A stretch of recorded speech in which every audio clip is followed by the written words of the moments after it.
안녕하세요. 저는 도망가다시피 해외에 나와 살고 있는 여자입니다. 저 말만 들으면 제가 잘못을 저지르고 해외로 도주한 것 같지만 누군가를 피하기 위해 어쩔 수 없이 해외를 도피처로 삼게 되었어요. 저를 해외까지 도피하게 만든 사람은 다름 아닌 제 여동생인데요. 저는 같은 피를 공유하는 사람이면 성격도 생각하는 것도 비슷할 줄 알았어요. 하지만 살아온 환경이 다르면 같은 피를 공유하는 것도 소용이 없었는지 저와 동생은 전혀 다른 생각과 성격을 지니고 있었어요. 예상하셨겠지만 저와 여동생은 부모님의 이혼으로 제가 9살이 되던 해부터 떨어져 살았었어요. 그리고 성인이 되어 제가 번듯한 직업을 가졌을 때 다시 만나게 되었죠. 다시 만났던 당시는 너무나도 반갑고 다시는 떨어지고 싶지 않았었어요. 지금은 얼굴도 보고 싶지 않고 같은 공간에 있고 싶지도 않은 둘도 없는 원수지간이 되었지만요. 제가 지금부터 여러분들께 저와 여동생 사이에서 있었던 일을 하나씩 들려드리려고 합니다. 저도 처음부터 불행을 타고 태어난 아이는 아니었어요. 다른 친구들과 똑같이 다정한 어머니 아버지를 뒀고 굉장히 화목한 가정에서 자랐었어요.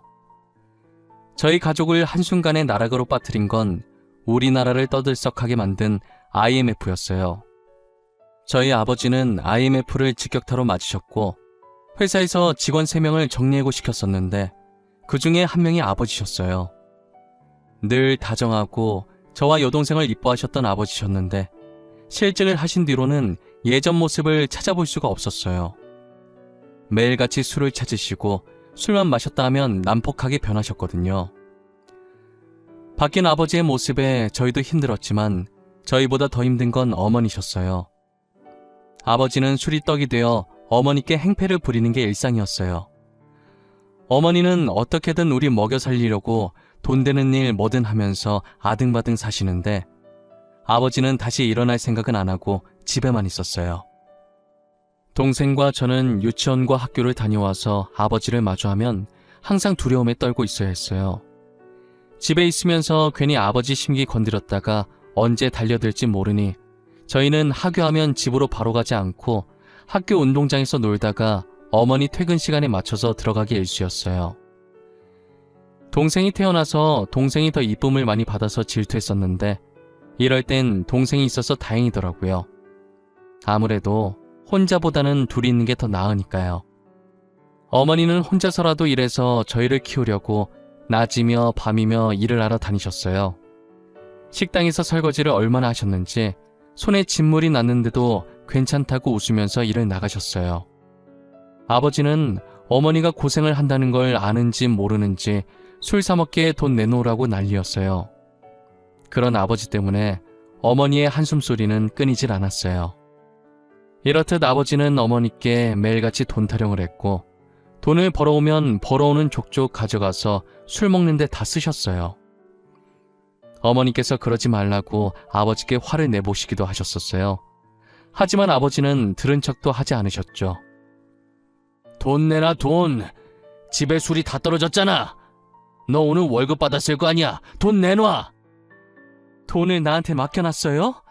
제발 그만 좀 하고 정신 좀 차리세요. 애들 앞에서 이러는 거 창피하지도 않아요? 저 돈 없어요. 그러니까 돈 찾지 마세요. 아니 저것이... 야! 누가 지아비한테 눈을 똑바로 뜨고 대들어? 돈 달라고 하면 얌전히 주면 될 것이지 말이 왜 이렇게 많아? 아버지가 손을 올려 어머니 뺨을 내리친 건 순식간에 벌어진 일이었어요. 어머니도 아버지께 처음 뺨을 맞아보신 거라 당황해서 아무 말도 못하고 맞은 부위를 손으로 감싸고 아버지를 쳐다보셨어요. 아버지도 욱한 감정으로 그런 거라 자기 손을 보면서 많이 당황해 하시더라고요. 그러더니 먹다 남은 술병을 챙겨서 그대로 밖으로 나가는 거예요. 저와 동생은 어머니께서 우는 모습을 그날 처음 봤습니다. 저희가 할 수 있는 건 그저 어머니 어깨를 토닥거리는 것밖에 없었어요. 어머니는 저희를 껴안고 이런 모습 보여서 미안하다고 소리내어 우셨어요. 처음이 어렵다고 아버지는 그 뒤로도 어머니께 폭력적인 모습을 보이셨어요. 저는 그런 모습을 더 이상 보고 싶지 않아서 어머니께 이혼하는 게 어떻겠냐고 했지만 저희를 아빠나 엄마 없는 아이로 키우고 싶지 않다고 이혼하지 않겠다고 하셨어요. 동생은 어린 나이라 아직 철이 없어서 그런지 이혼하지 말라고 울고 난리더라고요. 어머니는 그런 동생을 껴안으면서 절대 이혼 안 할 거니까 걱정하지 말라고 했어요. 그런 일상이 반복되고 있었는데 갑자기 아버지께서 멀끔한 모습으로 나가는 거예요.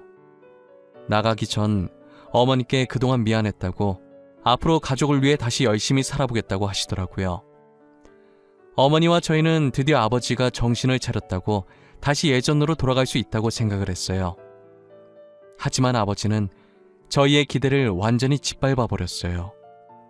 한동안 취직을 위해 멀끔한 모습으로 나간 줄 알았던 아버지는 다른 여자와 바람을 피고 있었어요. 어머니는 아버지의 외도를 눈치채고 여기서 멈추라고 했지만 아버지는 그럴 생각이 없어 보였어요. 어머니가 집에 있는데도 뻔뻔하게 상간녀를 데리고 집 안까지 들어오시더라고요. 어머, 아줌마 일하러 안 가셨나 봐요. 우리 오빠한테 이야기 많이 들었어요. 고생 많이 하셨나 보네. 얼굴이 많이 상하셨어요. 지금 당신 나랑 뭐 하자는 거야? 저 여자를 왜 집으로 데리고 온 거냐고? 제정신이야? 애들도 있는데 당신 바람핀 거 자랑하려고 왔어? 이 언니 왜 이렇게 날이 서 있어? 역시 없이 사는 집안이라 그런가? 성깔이 너무 더럽다. 언니, 그동안 수고하셨어요. 이제 저희 오빠 놔주세요. 오빠는 이제 제가 먹여 살릴게요. 이제 그만하자. 어차피 이렇게 사는 거 지긋지긋했잖아. 안 그래?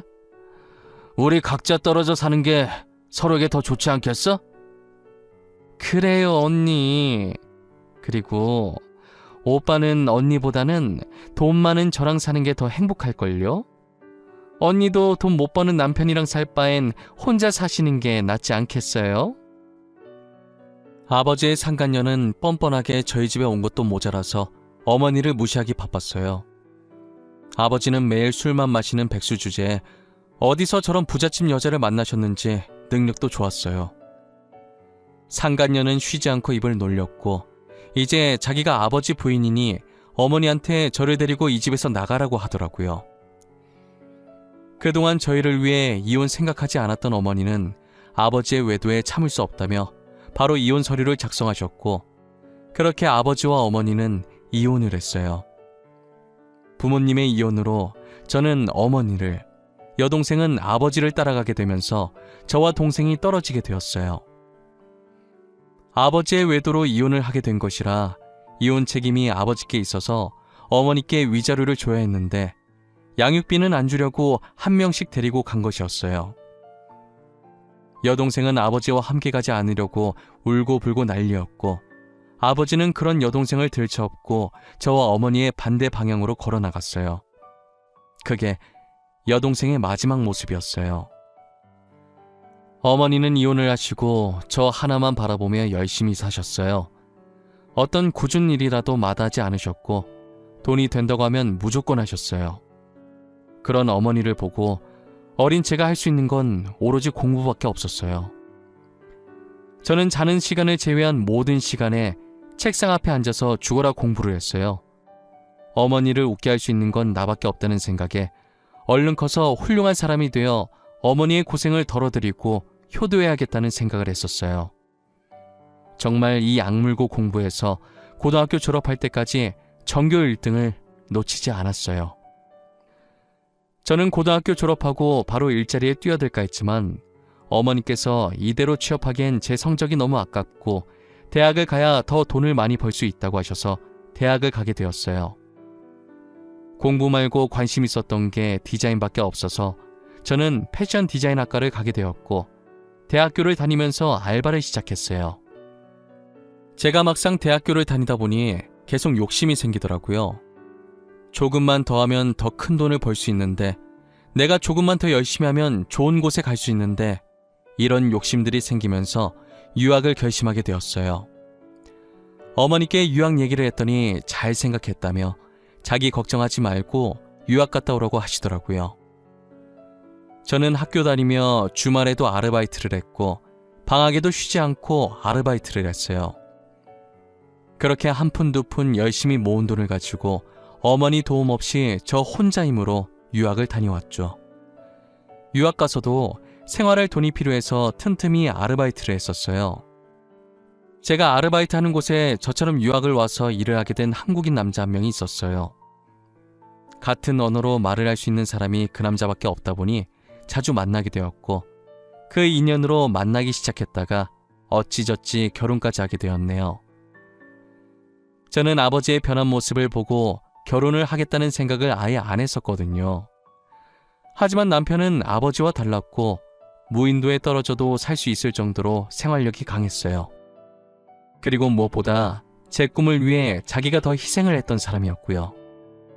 저는 남편이 뒤에서 응원해주고 지지해준 덕분에 패션 디자이너의 길을 걷게 되었고 나름 알아주는 디자이너로 성장하게 되었어요. 남편은 자기가 하고 싶어 하던 것도 포기하고 저를 위해 한국으로 같이 돌아와 줬어요. 저는 디자이너가 되어서도 꾸준히 디자인 공부를 했고 남편은 외국 무역회사에 취업을 했어요. 한국에 돌아온 지 얼마 되지 않아서 제가 정말 존경하던 디자이너 분께서 패션쇼를 하게 된 거예요. 저는 초대받을 거라는 생각을 못했었는데 그분이 먼저 제게 초대장을 보내셨더라고요.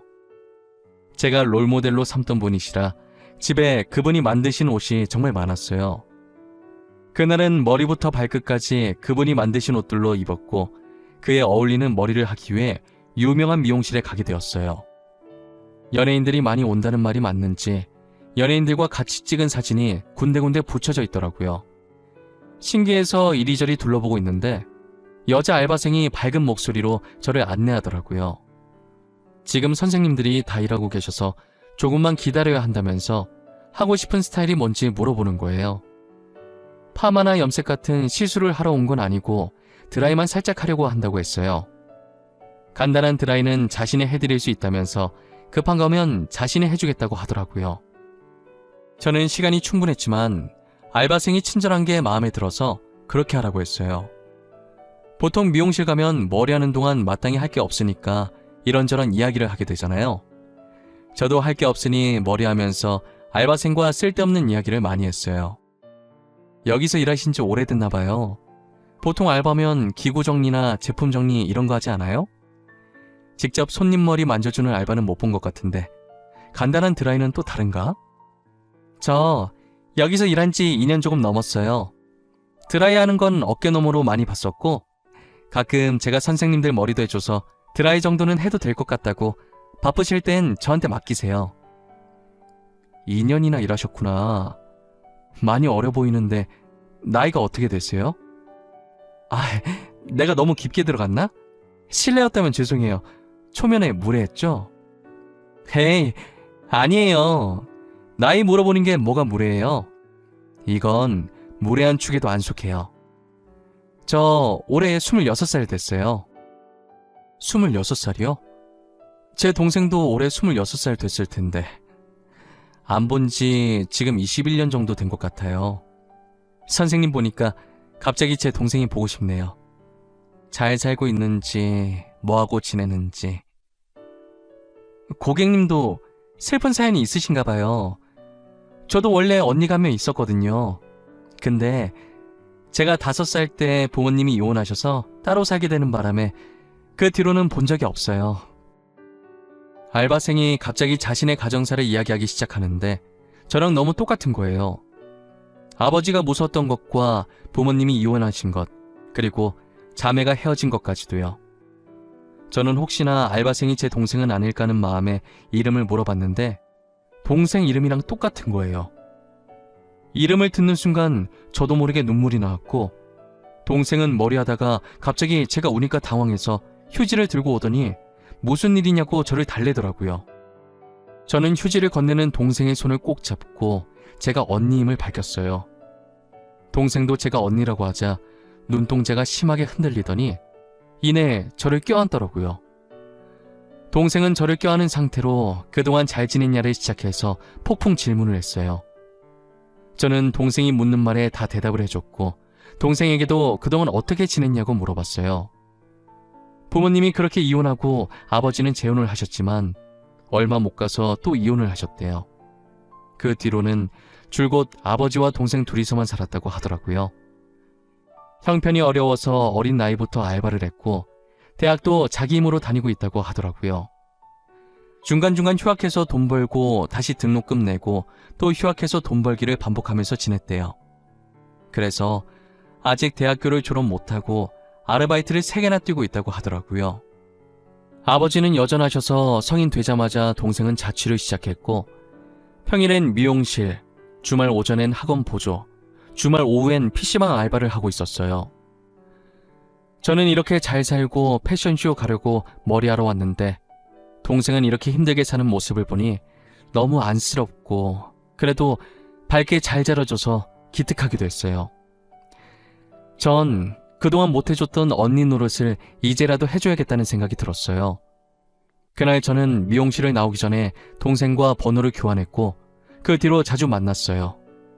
오랜만에 어머니와도 인사시켜 주었고 제가 항상 남편과 붙어 있어서 남편과도 자주 만났어요. 저와 남편은 동생의 미래를 응원해줬고 이제 일 좀 줄이고 편하게 살라고 등록금도 대신 내줬어요. 자취하는 동생 끼니 거릴까봐 저희가 가서 같이 저녁을 만들어서 먹이고 그랬어요. 저희 3명은 못해도 일주일에 2번씩은 꼬박꼬박 만났던 것 같아요.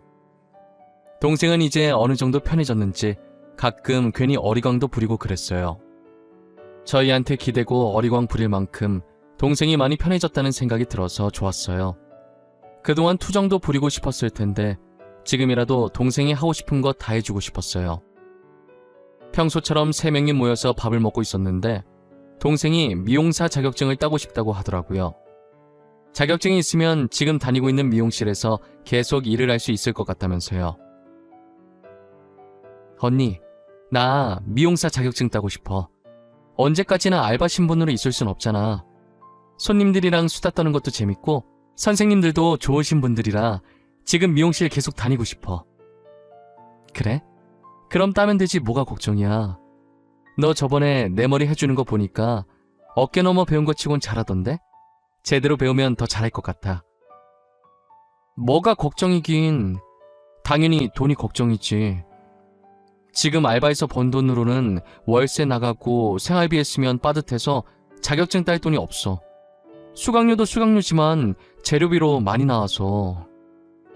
그래서 그렇게 주눅 들어 있었던 거야? 학원 내가 등록해 줄게. 그리고 재료비 걱정하지 마. 그것도 내가 내줄 테니까. 동생 힘들다는데 돈 버는 언니가 나서줘야지. 안 그래? 저는 동생이 돈 없어서 주눅 들어 있는 모습이 보기 싫었어요. 늘 당당한 동생인데 항상 돈 얘기만 나오면 어깨가 축 처져 있거든요. 언제나 당당하고 자신감 넘치는 모습으로 살아주길 바랐어요. 그래서 미용사 자격증 따고 싶다는 동생의 말에 한치의 망설임도 없이 수강료와 재료비까지 해서 400만 원을 기꺼이 동생에게 줬어요. 동생은 열심히 미용사 자격증 공부를 하는 것 같았는데 좀처럼 합격 소식이 들려오질 않더라고요. 저와 남편은 혹시라도 동생이 기죽고 하고 싶은 걸 못하고 포기할까봐 절대 포기하지 말라고 노력은 배신하지 않는다면서 끝까지 해보라고 격려와 위로를 아끼지 않았어요. 동생은 합격이 되질 않으니 이 길이 아니라고 생각했는지 갑자기 필라테스를 하고 싶다고 하더라고요. 요즘 자기 주변 친구들 다 하고 있다면서 돈 많이 버는 것 같다고 자기도 배우고 싶다는 거예요. 언니, 아무래도 미용은 나랑 아닌가 봐. 이만큼 했으면 안 되는 거야. 그래서 포기하려고. 그래서 말인데 나 필라테스 자격증 따고 싶어. 요즘은 필라테스가 유행이래. 좋아야 하는 거지. 유행이라고 다 따라가면 어떡해. 확실히 필라테스가 하고 싶은 거야? 당연하지. 나 너무 하고 싶어. 내 친구들도 이미 다 하고 있다더라고. 나도 몰랐는데 그게 그렇게 돈을 많이 번대. 그래서 나도 한번 해보려고. 언니가 나 좀 도와줘, 응? 그래, 알겠어. 네가 이렇게 나한테 부탁한 적이 없는데 얼마나 하고 싶으면 부탁을 다 하겠어. 그건 알아둬야 한다. 내가 자세 교정한다고 필라테스 다녀봐서 아는데 필라테스 만만하게 볼 거 아니야. 당연하지. 나 마음의 준비 다 했어. 진짜 잘할 수 있어. 언니가 나한테 투자한 거 아깝지 않게 엄청 열심히 할 거야. 자격증 따서 학원 운영하게 되면 내가 언니는 공짜로 받게 해줄게. 자신만만한 동생을 보니 이번엔 제대로 할 수 있을 것 같다는 생각에 돈을 줬어요. 몰랐는데 필라테스 자격증 따는데 최소 200만 원에 많게는 1000만 원까지 들더라고요. 저는 큰 마음을 먹고 더 많은 걸 배우라고 800만 원을 동생에게 보내줬어요. 오랜 시간 동안 못 본 동생이라 하고 싶다는 것들 다 해주고 싶어서 그랬던 건데 그러면 안 됐나 봐요. 동생은 제가 해달라는 대로 다 해주니까 점점 선을 넘으려고 하더라고요.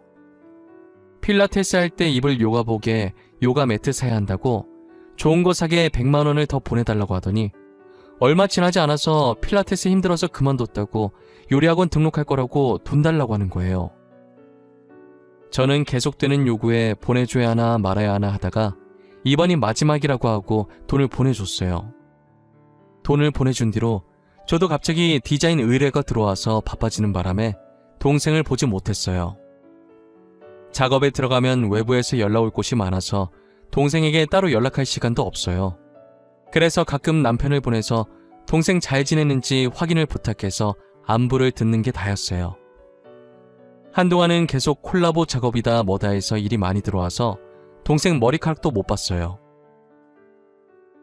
그러다 남편이 되게 진지한 표정을 짓고선 저를 부르더라고요. 너무 진지하게 할 얘기 있다길래 잘못한 것도 없지만 괜히 겁을 먹었어요. 슬금슬금 남편 앞으로 가니까 남편은 되게 난처하다는 듯 제게 자신의 휴대폰을 들이미는 거예요. 갑자기 들이미는 휴대폰에 이게 뭐냐고 눈짓했고 남편은 일단 한번 보라고 하더라고요. 저는 남편의 폰을 받아들었고 화면에 떠있는 메시지 창을 읽었어요. 이상한 사진과 함께 어떤 여자가 남편한테 오빠 오빠 하면서 문자를 보냈더라고요.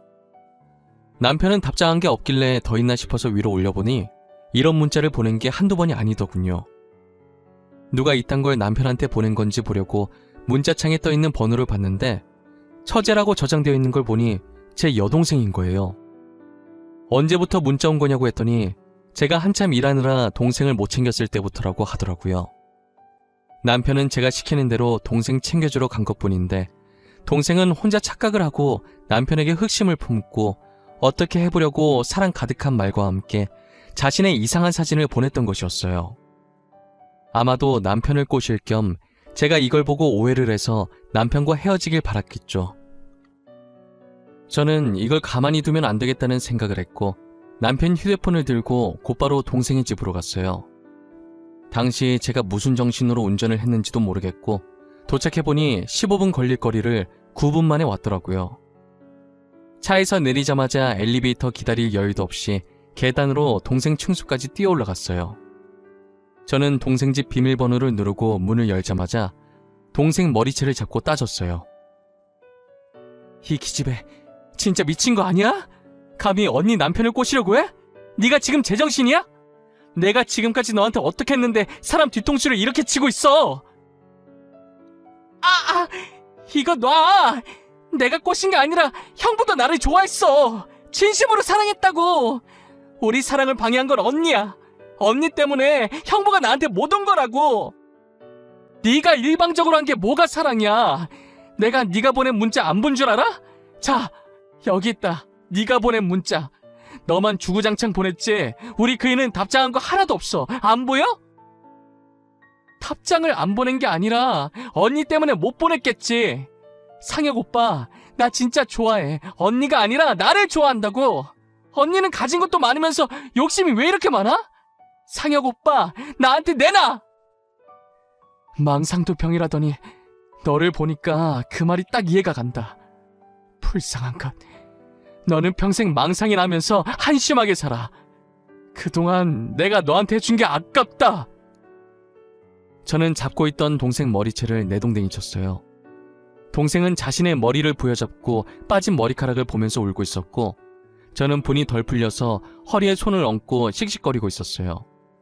그러다가 숨을 고르면서 동생 집안을 둘러보게 되었는데 곳곳에 명품 가방들이 있더라고요. 잠깐 세어봤는데 제 눈에 보이는 것만 좋게 8개는 되어 보이는 거예요.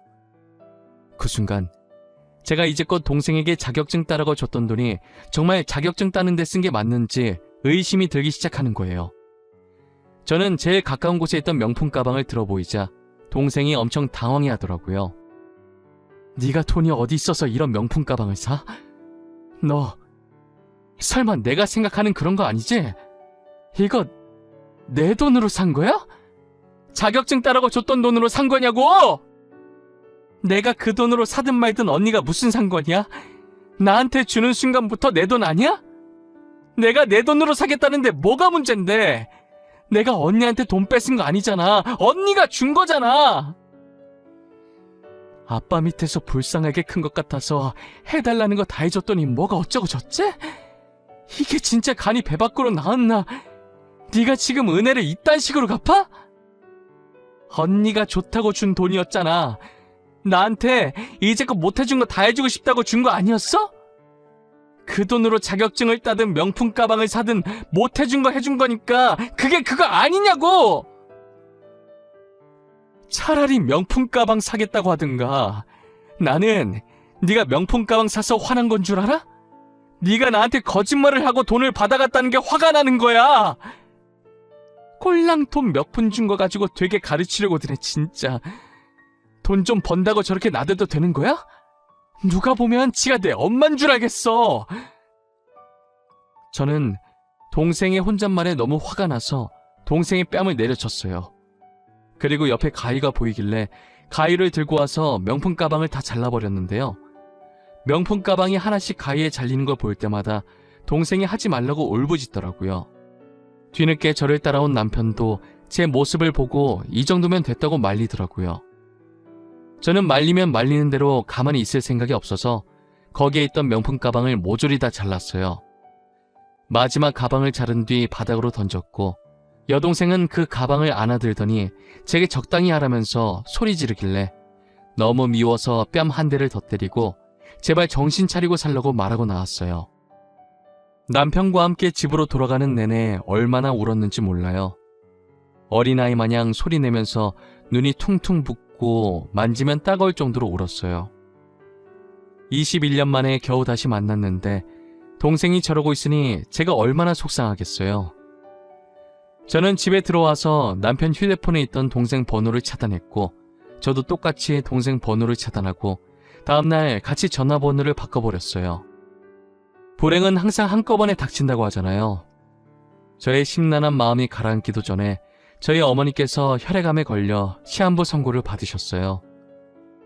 그동안 고생했던 게 곪아서 혈액암뿐만 아니라 군데군데 아픈 곳이 많았더라고요. 혹여나 제가 고생할까봐 일부러 아픈 걸 계속 참고 있었던 거예요. 의사 선생님께 다른 방법은 없냐고, 더 살 수 있는 방법 같은 건 없냐고 했더니 고개를 저으시면서 남은 시간 동안 마음 정리 잘하고 행복한 시간 보내라고 하시더라고요. 저와 남편은 가시는 날까지 지켜보는 것밖에 할 수 있는 게 없어서 매일을 눈물로 뒤덮여 살았어요. 결국 어머니는 2달 만에 세상을 떠나셨고 저희는 어머니 장례식을 치러드리고 해외로 떠났어요.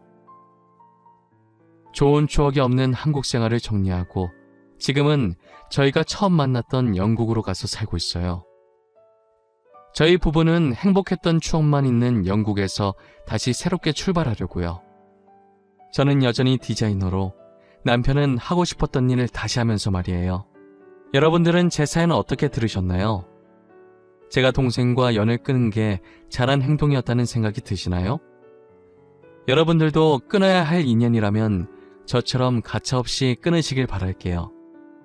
바뀔 걸 기대하고 잡고 있어봤자 달라지는 건 아무것도 없더라고요. 지금까지 제 사연 들어주셔서 너무 감사하고 절대 무슨 일 있어도 후회할 행동은 절대 하지 않았으면 좋겠습니다.